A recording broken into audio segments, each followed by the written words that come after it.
Hello everyone, MPPSC Gyandoot YouTube channel पर आप सभी का स्वागत है। मैं अमित शुक्ला आप सभी के सामने उपस्थित हूँ। तो धीरे धीरे महिला सुपरवाइज़र एग्ज़ाम 2025 महाकुंभ धीरे धीरे ख़त्म हो चुका है और आप सभी को बहुत बहुत बधाई हो जिन्होंने बहुत मेहनत करी है। ऐसे ही आपको आगे बढ़ते रहना है और अपने आप में पॉजिटिविटी लेकर आगे बढ़ना है, क्योंकि अगर आप नेगेटिव हो गए तो फिर आप आगे नहीं बढ़ पाओगे। इस पर हम डिटेल में चर्चा किसी और वीडियो में करने वाले हैं, लेकिन अभी हम बहुत ही इम्पॉर्टेंट डेटा पर बात करने वाले हैं। पहली बात तो ये कि जब सुपरवाइज़र का एग्ज़ाम चल रहा था तो आप पूरे यूट्यूब चैनल पर ये देखना चाह रहे थे कि किन बच्चों के कितने नंबर आए हैं। आपने देखा कि कई सारी जगह फेक न्यूज़ आप सभी ने भी पकड़ा, मैंने भी देखा, ठीक है, कि कितनी सारी गलत जानकारी पता चल रही है। जब पेपर समाप्ति की जगह पर आ गया, ख़त्म होने वाला या 2-3 दिन बचे थे, तब आप ये देखना चाह रहे थे नॉर्मलाइजेशन कैसे होता है, परसेंटाइल स्कोर कैसे बनेंगे। उसमें भी आपने देखा कि कुछ तो भी बताया जा रहा था। हम वीडियोज़ जब लेकर आते हैं हमारे यूट्यूब चैनल पर, वीडियो 10 दिन 7 दिन में एक बार आएगा जानकारी से रिलेटेड, लेकिन वो तब आएगा तो ऐसा आएगा कि हर जगह वो कॉपी होने लग जाएगा, ठीक है। इसलिए चैनल को सब्सक्राइब कर लेना आप, क्योंकि हम अफवाह फैलाने नहीं आते हैं कि थंबनेल में कुछ और अंदर कुछ और। 1 घंटे की बात में 10 मिनट बातें करी, 50 मिनट कोर्स बेचा और बात ख़त्म। ये सब हम नहीं करने वाले हैं। जो भी जानकारी देंगे सटीक देंगे, ऑथेंटिक देंगे, नियमों के अनुसार देंगे। तो अब जब पेपर ख़त्म हो चुका है और व्यापम या पीबी के द्वारा ऑब्जेक्शन लिंक प्रोवाइड करवा दी गई है, जो कि 20 अप्रैल आखिरी तारीख है, तो आपको सब जगह ऑब्जेक्शन कैसे लगाना है, कहाँ से लगाना है, ये तो सब बता रहे हैं। लेकिन डिलीटेड प्रश्न का असर आपके नंबरों पर कैसे होगा ये कोई नहीं बता रहा है। तो आज मैं आपको ये जानकारी देने वाला हूँ। पूरा वीडियो देखना है आपको, तब जाके आपको बातें समझ में आएगी। और ये जितनी भी बातें मैं आपको बताऊंगा हमेशा की तरह हवा में कुछ भी नहीं बताऊंगा। रूल बुक जाकर पढ़ लेना और पढ़ने के बाद आपको सभी जानकारी समझ में आ जाएगी। वहाँ से जानकारी नहीं समझ में आए तो यहाँ पर आ जाएगी, क्योंकि मैंने उसको और डिस्क्राइब कर दिया है नियमों के अनुसार। अब देखो फिर भी समझ में नहीं आए, क्योंकि कुछ बच्चे रहते हैं जिनको समझना ही नहीं रहता है समझ आने के बाद भी, क्योंकि उनका मकसद कुछ और रहता है ना। तो ऐसे मूर्खों से आपको दूर रहना है, क्योंकि मूर्खों का कोई इलाज नहीं है। ये पूरे यूट्यूब चैनल पर अच्छे अच्छे टीचर्स के कमेंट में आपको ऐसे मूर्ख दिख जाएंगे, है ना। फिर टीचर्स को जवाब देना भी बहुत अच्छा आता है। तो आप सिर्फ और सिर्फ अपनी बातों पर फोकस रखें। तो हम इस वीडियो में क्या बताने वाले हैं कि आपत्ति दर्ज करने से रॉ मार्क्स में कैसे बदलाव होगा, ठीक है। किसी अभ्यर्थी के सही प्रश्न या गलत प्रश्न डिलीट होने पर उसको फायदा होगा कि नुकसान होगा, नंबर कैसे प्रदान किए जाएंगे, या एक डिलीट प्रश्न के नंबर 1 मिलेंगे, 2 मिलेंगे या कम मिलेंगे, ये सभी बातें मैं आपको बताने वाला हूं। अब देखो ऑब्जेक्शन लिंक से रिलेटेड मैंने आपको कोई वीडियो नहीं दिया। क्यों? क्योंकि मैंने सीधा सीधा ऑब्जेक्शन लिंक दी, application number, TAC, date of birth डालो, बात खत्म।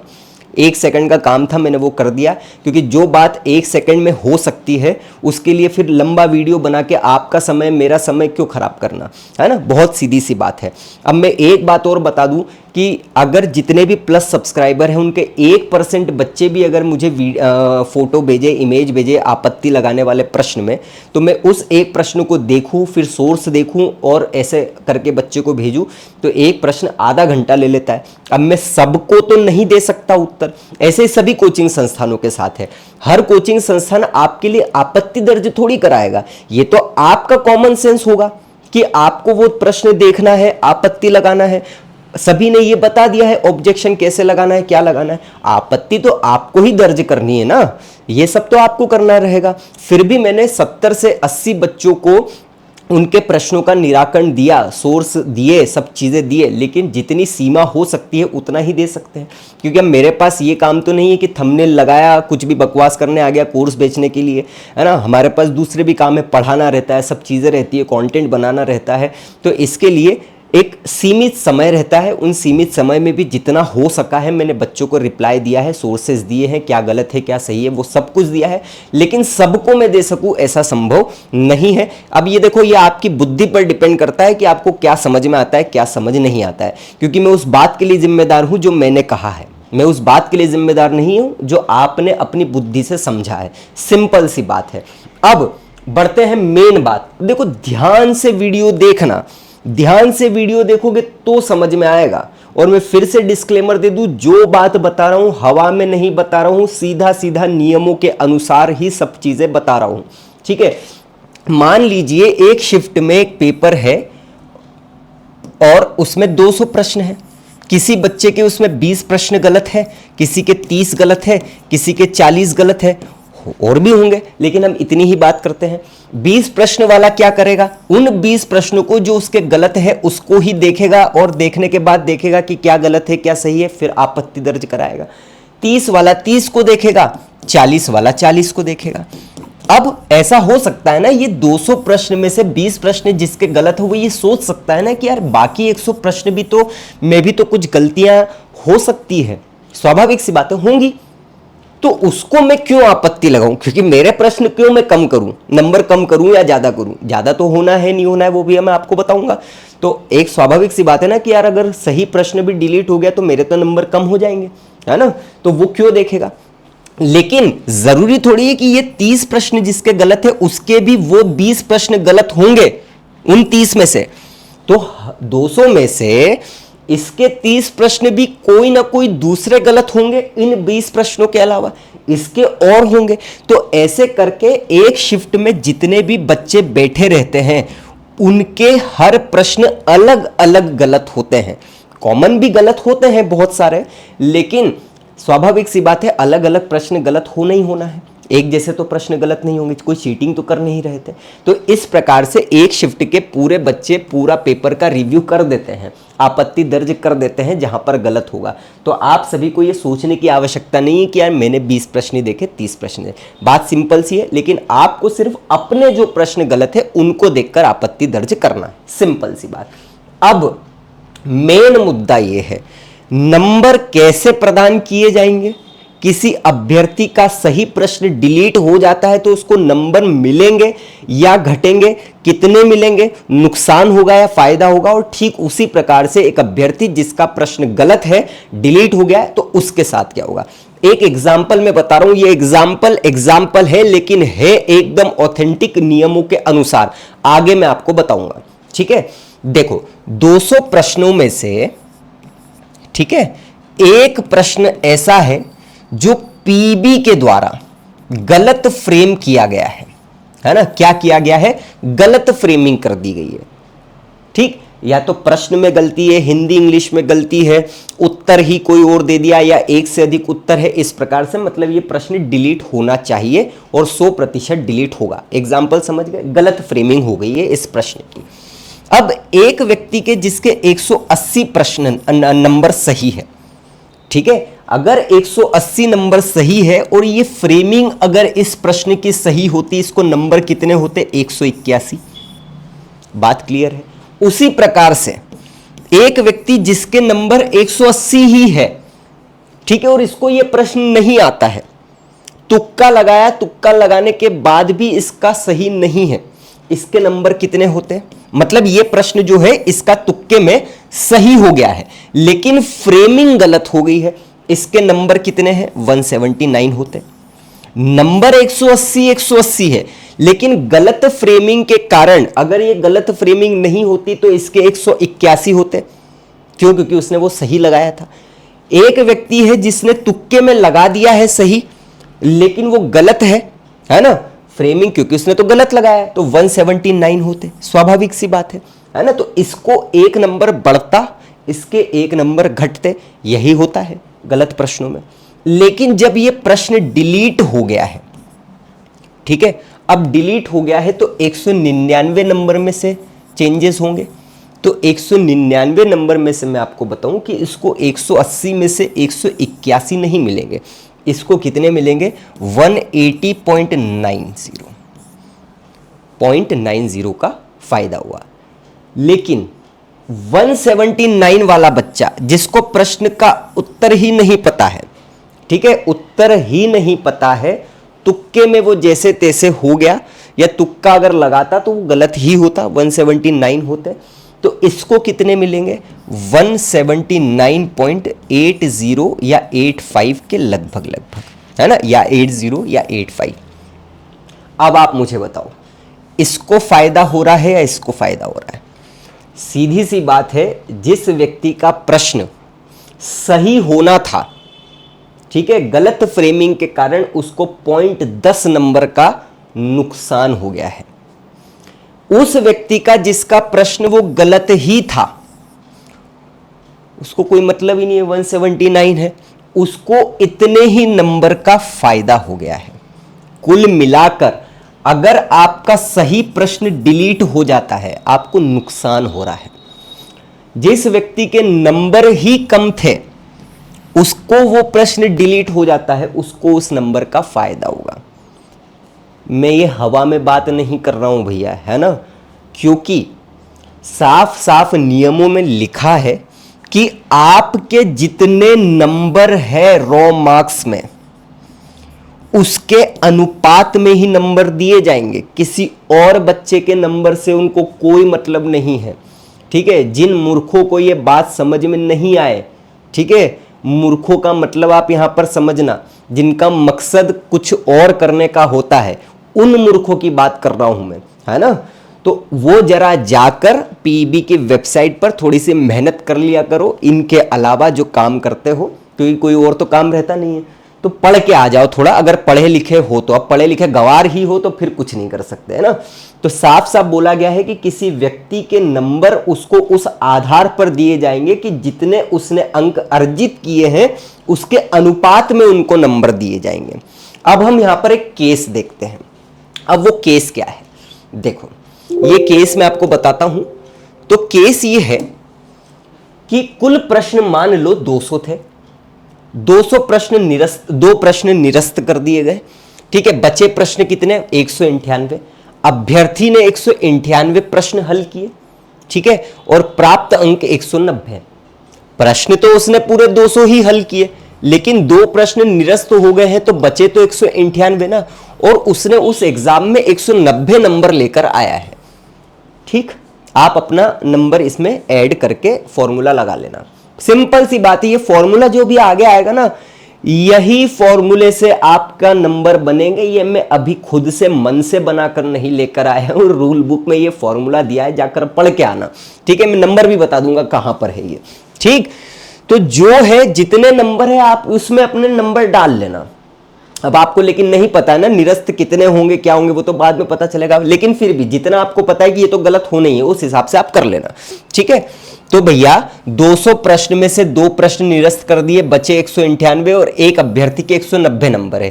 एक कंडीशन हम लेते हैं कि वो अभ्यर्थी जो है, उसने जो दोनों प्रश्न निरस्त हुए हैं उनको सही किया था। जो 2 प्रश्न निरस्त हुए हैं उसको एक बच्चे ने सही किया था, ठीक है। अगर प्रश्न निरस्त नहीं होता तो उसके नंबर कितने होते, 192। लेकिन अब वो निरस्त हो गया है प्रश्न, तो भैया ये चलेगा प्रोरेटा, अनुपातिक आधार पर। जितने अंक उसने अर्जित किए हैं उसके अनुपात पर उसको नंबर प्रदान किए जाएंगे, और यही फॉर्मूले से हर एक व्यक्ति को पीबी नंबर देगा, चाहे गलत चाहे सही, कोई मतलब नहीं है। कमेंट में कितनी भी बकवास करते रहो, फॉर्मूला यही लगने वाला है, ठीक है। 190 इंटू 200, 190 नंबर लाया, 200 टोटल थे, 200 टोटल माइनस जितने निरस्त हुए, तो 38,198, 38,000 डिवाइडेड बाय 198, ये नंबर आ गया 191.92। अगर इसके दोनों प्रश्न सही थे और निरस्त नहीं होते, उसको नंबर 192 मिलते, लेकिन यहां पर नुकसान हो गया है 0.08 का। मतलब सही करने वालों के प्रश्न डिलीट होने पर उसको नुकसान हो रहा है। स्वाभाविक सी बात, ये कॉमन सेंस है ना, तो सब जगह चलता है। एमपीपीएससी भी दिया होगा आपने, तो निरस्त प्रश्न तो दिक्कत दे ही जाते हैं। दूसरी बात, केस 2, जब अभ्यर्थी ने दोनों निरस्त प्रश्नों को गलत किया था, है ना, यहां पर सही वाला बात कर ली हमने, यहां पर गलत की बात कर ली। यदि वे प्रश्न निरस्त नहीं होते और अभ्यर्थी ने उन्होंने गलत किया होता, तो उसे मिलते केवल कितने नंबर, 190 ही नंबर मिलते, ठीक है। सीधी सी बात है, क्योंकि 2 तो गलत ही हो गए ना। लेकिन अब निरस्तीकरण हो गया है, तो उसको मिले कितने, 191.92 या 191.91। बात क्लियर है। तो यहां पर इसको 192 नंबर मिलते, मिले इतने हैं, लेकिन इसने गलत किया है, ठीक है, और गलत करने के बाद क्योंकि दोनों से कोई अंक मिले ही नहीं है तो उसके नंबर तो उतने ही हैं जितने उसको आए हैं, ठीक है, लेकिन निरस्तीकरण हो चुका है उन प्रश्नों का, इसलिए उसको फायदा होगा, और वो फायदा कितना हो गया है, 1.92 अंक का इसको फायदा हो गया है। यहां पर इसको 0.08 अंक का नुकसान हुआ है सही करने पर भी, और यहां पर गलत करने पर 1.92 लगभग 2 प्रश्न का फायदा हुआ है। इसका मतलब आप स्पष्ट तौर पर समझ सकते हैं कि सही करने पर नुकसान हो रहा है, गलत करने पर फायदा हो रहा है। ये आप दुनिया में किसी भी एग्जाम में चले जाओ, ये फॉर्मूला जहां लग रहा है वहां पर ऐसा ही होने वाला है। आप चाहो, जिनको समझ में नहीं आई बात है ना, कौन से अलग लेवल वाले बच्चे जिनका काम क्या है वो आप समझ सकते हो, एक पेन उठाओ, अगर मेहनत करना चाहते हो तो, है ना, नहीं करना चाहते हो तो बात अलग है, ठीक है, एक पेन उठाओ, एक पेपर उठाओ, ठीक है, एक केस लो कि मैंने एक प्रश्न गलत किया, सही किया, वो डिलीट हो गया, मुझे कितने आते, कितने मिल रहे हैं, एक प्रश्न जो सही गलत किया है वो डिलीट हो गया है, कितने नंबर आते हैं, आपको अपने आप समझ में आ जाएगा, दूध का दूध पानी का पानी हो जाएगा। इतनी बात क्लियर है। आगे बढ़ते हैं हम। ये जो फॉर्मूला आपको दिख रहा है, ये एग्जाम्पल एज इट इज, इसका यही एग्जाम्पल है पीईबी की रूल बुक में, सेम टू सेम, मैंने इसमें कोई चेंज नहीं किया है, और इसी के अनुसार पीछे वाला जो अभी मैंने आपको बताया वो काम करने वाला है। स्पष्ट तौर पर लिखा, वहां पर 100, 150, 200 प्रश्नों वाले एग्जाम्पल दिए गए हैं, मैंने 200 वाला उठाया क्योंकि अपने 200 वाला था, ठीक है। यदि किसी 200 प्रश्न के प्रश्न पत्र में 2 प्रश्न निरस्त कर दिए जाते हैं, ठीक है, और मूल्यांकन के बाद यदि अभ्यर्थी 198 प्रश्नों में से 190 अंक प्राप्त करता है तो उसके अंकों की गणना कैसे होगी, जितने नंबर उसने लाया, जितने टोटल नंबर है डिवाइडेड बाय जितने टोटल नंबर है और जितने निरस्त कर दिए गए, तो उसको इतने नंबर मिलेंगे। मतलब पूरे नंबर नहीं मिलेंगे, कुल मिलाकर एक प्रश्न डिलीट होने पर आपको 1 नंबर नहीं मिलेगा। जितने नंबर आप लाए हो उसके अनुपात के आधार पर हर बच्चे को नंबर दिए जाएंगे। अब सीधी सी बात है, ये अच्छी बात तो नहीं है सुनने में, लेकिन पीईबी यही करता है, सामने स्पष्ट तौर पर है। चाहो तो इसका स्क्रीनशॉट ले लो, रूल बुक निकाल लो, मिलान कर लो, ठीक है, सिंपल सी बात है। मैं इसी के आधार पर और एग्जाम्पल आपके लिए लेकर आया हूं कि किसी, अब देखो इसमें यह नहीं पता चल रहा है कि उस अभ्यर्थी के प्रश्न डिलीट हुआ है सही या गलत वाला डिलीट हुआ है, तो उसको मैंने फिर एग्जाम्पल के तौर पर पीछे समझा दिया जो होने वाला है इसी के अनुसार।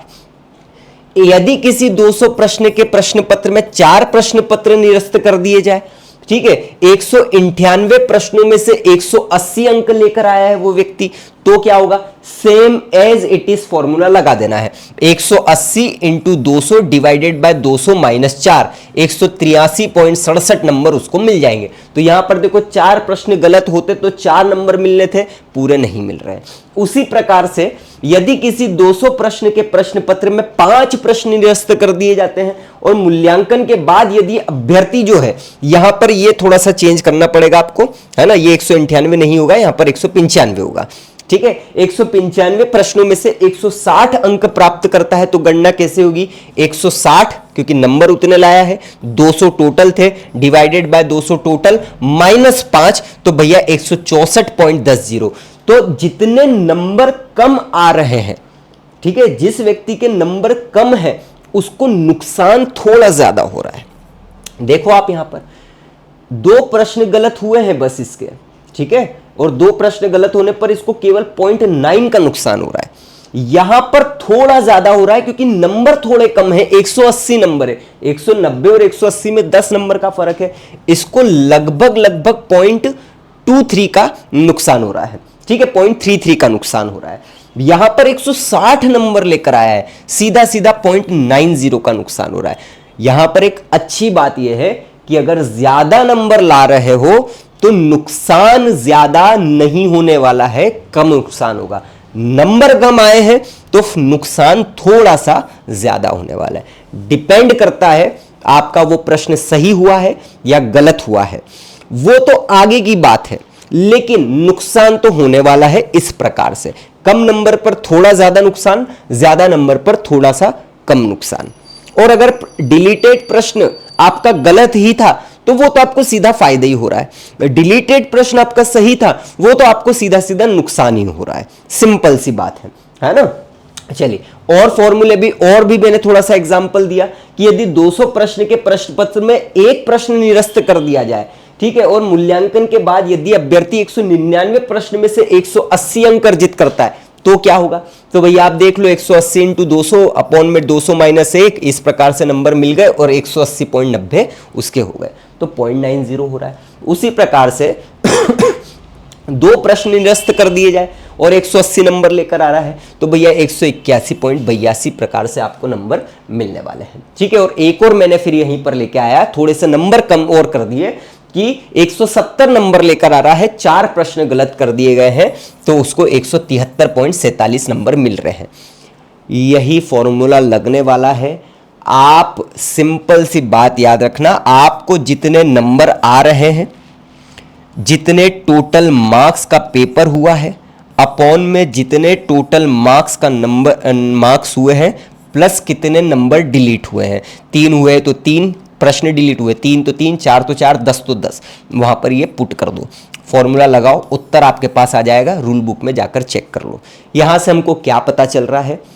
यहां से हमको ये पता चल रहा है जितने ज्यादा नंबर डिलीट होने पर नुकसान कम होगा, नंबर जरूर मिलेंगे, ठीक है, सभी को मिलेंगे। जितने कम नंबर डिलीट होने पर नुकसान थोड़ा सा ज्यादा होगा लेकिन नंबर जरूर मिलेंगे। सही प्रश्न डिलीट होने पर नुकसान हो रहा है, पेन पेपर पर अपने आप चेक कर लो, है ना। जैसे कोई व्यक्ति है तो 4 प्रश्न डिलीट हो गए, 4 में से उसके 2 सही होते, 2 गलत होते तो फिर भी 182 आते, लेकिन गलत होने पर नुकसान तो हो गया ना, क्योंकि उसको 2 प्रश्न का ही मिलेगा। ऐसे ही 178 होते किसी के गलत वाले के, लेकिन उसको नंबर तो बढ़ के ही मिलेंगे। ये आप पेन पेपर से भी निकाल सकते हो, अपना निकाल लेना, है ना, आराम से। बस आपको ये नहीं पता है कि कितने प्रश्न डिलीट होंगे, लेकिन फॉर्मूला यही सब लगने वाला है।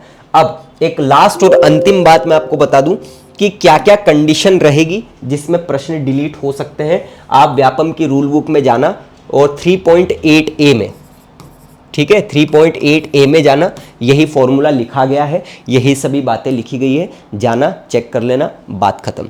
क्या बोला गया है? परीक्षा उपरांत मंडल द्वारा अभ्यर्थी से प्रश्न पत्र के विषय में आपत्तियां मंगाई जाएगी। उसके बाद विषय विशेषज्ञ से प्रश्न की आपत्तिपूर्ण प्रश्न का परीक्षण करवाया जाएगा और इन कारणों से प्रश्न निरस्त किए जा सकते हैं। कौन कौन सा?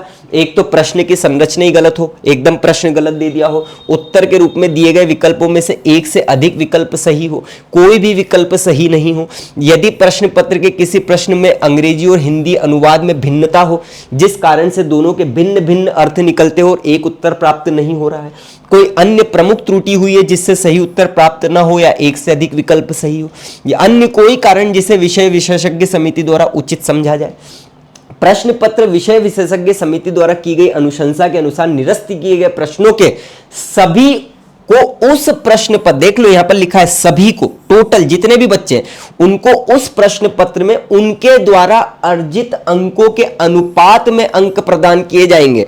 यही तो मैं आपको शुरुआत में ही समझा रहा हूं। उस शिफ्ट में कोई प्रश्न डिलीट होगा तो उस अभ्यर्थी को उसके द्वारा जो भी अंक प्राप्त किए गए हैं उसी की रेशियो में मिलेगा। इसीलिए तो यहां पर यह बात निकल कर आ रही है कि 160 वाले बच्चों का रेशियो थोड़ा कम रहने वाला है तो नंबर का नुकसान ज्यादा हो रहा है। 190 या 180 वाले के नंबर ज्यादा है, इसलिए उसका रेशियो भी ज्यादा निकल रहा है, नुकसान कम हो रहा है। यही इसका फंडा है और कुछ भी नहीं है। भले ही उसने निरस्त किए गए प्रश्नों को हल किया हो या ना किया हो, नंबर तो उसको मिलेंगे। ये इसीलिए तो मैं बोल रहा हूं कि एक व्यक्ति उस प्रश्न को सॉल्व ही करके नहीं आ पाया, ठीक है, और वो प्रश्न डिलीट हो गया है, उसको तो फायदा हो रहा है ना, सीधा सीधा उसको तो नंबर मिल रहे हैं ना। लेकिन जो व्यक्ति सही करके आया था उसको तो नुकसान हो रहा है ना, सीधा सीधा। ठीक है, हिंदी तथा अंग्रेजी पाठ में समानता नहीं है, संबंधित प्रश्नों के लिए विशेष रूप से मान्य किया जाएगा, है ना, इसको अपने को नहीं देखना है। और बस यही बात है, इसको ही यहाँ पर रिपीट कर दिया गया। इन सभी, जैसे एक प्रश्न है विटामिन ए से रिलेटेड पूछा था, जिसमें एक रेटिनल था, एक रेटिनॉल था, एक बीटा कैरोटीन, ऐसा कुछ था। उसने प्रश्न को क्या सही माना? रेटिनल। उत्तर क्या होगा? रेटिनॉल होगा। अब बताओ आप कि रेटिनल होगा कि रेटिनॉल होगा? स्वाभाविक सी बात है, रेटिनॉल होगा। जिसने इस प्रश्न को सही लगाया है, रेटिनॉल लगाया है, उसका तो प्रश्न पत्र डिलीट हो गया, उसको नंबर 1 ज़्यादा मिलता।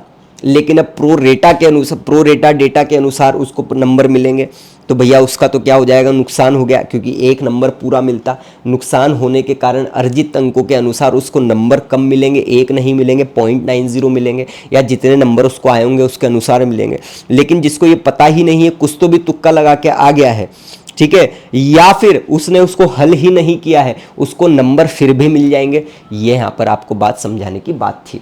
अच्छा, एक बात और समझ लीजिए, है ना, अगर प्रश्न पत्र जो कोई प्रश्न ऐसा है ना, जहां पर आपने आपत्ति लगाई है और गलत नहीं किया है उसने, पीईबी ने सही नहीं किया है उस प्रश्न को, या डिलीट नहीं किया है, और मान लो कट ऑफ 178 जाता है और आपके 177.50 या इस प्रकार से नंबर आए हैं, और वो प्रश्न डिलीट हो जाता, तो आपके नंबर ज़्यादा बढ़ते, आप कोर्ट की शरण ले लेना, बात खत्म, है ना। यहाँ पर कोर्ट का काम शुरू होता है, और ऐसे मैंने कई एग्जाम्पल देखे हैं जहाँ पर कोर्ट को नियुक्ति का ऑर्डर देना पड़ा है ना। तो यहाँ पर लिखा रहता है कि व्यापम की समिति की अनुशंसा अंतिम रहेगी, तो ऐसा कुछ नहीं है ना। स्वाभाविक सी बात है, गलत है तो हमने इतना मेहनत करी है, तो हम क्यों इस प्रकार से अपने आप को पीछे करें, है ना। तो ये बात आपको ध्यान रखना है। आशा करता हूँ सभी बातें आपको समझ में आ गई होगी। जिसको नहीं समझ में आए, बहुत बहुत बधाई हो। आप हमको बता देना कमेंट में कि भैया कैसे होगा, क्योंकि आप अपने दुनिया में रहते हैं। देखो, कुएं का मेंढक कुएं की बातें, कुएं के अलावा दुनिया को नहीं समझ पाता है, ठीक है। तो जिनको समझ में नहीं आए, है ना, मैं फिर से रिपीट कर रहा हूँ, जिनको समझ में नहीं आए का मतलब वो व्यक्ति है जिनका काम ही अलग अलग यूट्यूब चैनल पर जाकर अपना टाइम पास करना रहता है, ठीक है। तो आप हमको बता देना कैसे होगा, है ना, रूल बुक के हिसाब से। चलिए भैया, तो थैंक यू सो मच। जय हिंद, जय भारत, जय महाकाल। मिलते हैं अगली क्लास में।